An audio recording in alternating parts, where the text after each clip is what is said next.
Guys നമ്മൾ ഇന്നലെ രാത്രി കൊത്തിയിട്ടിരുന്നതിനകത്ത് എന്തോന്ന് അടിച്ചിട്ടുണ്ട് കേട്ടോ. ആ കമ്പിനകത്ത് ഞങ്ങൾ അവിടെ നോക്കിയപ്പോഴത്തേനും ഒരു വെളുത്ത രൂപം കണ്ടോ. അത് കണ്ടോ, നിങ്ങൾ കണ്ടോ?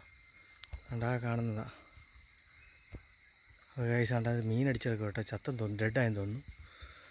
ആ മീനാണ്.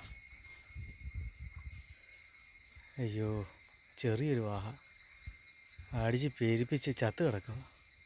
ഇതെപ്പോൾ അടിച്ച് ഞാൻ വാഹയല്ലേ ഇത്? അന്ന് വാഹ, ചെറിയ വാഹ ഗൈസ്. കാണേ, ഇത്രയേ ഉള്ളൂ സാധനം. അടിച്ച് ഡെഡായി, അറിഞ്ഞുപോലുമില്ല ഗൈസ്. കണ്ടോ, ഇത്ര സാധനം ഈ കാട്ടിൽ നിന്നേ കിട്ടിയ സാധനം. നമുക്കിത് ഇവിടെ കുത്തിയിട്ട സാധനം അടിച്ചാണ്ട് അണ്ണാക്കി കയറ്റിയതിനെ.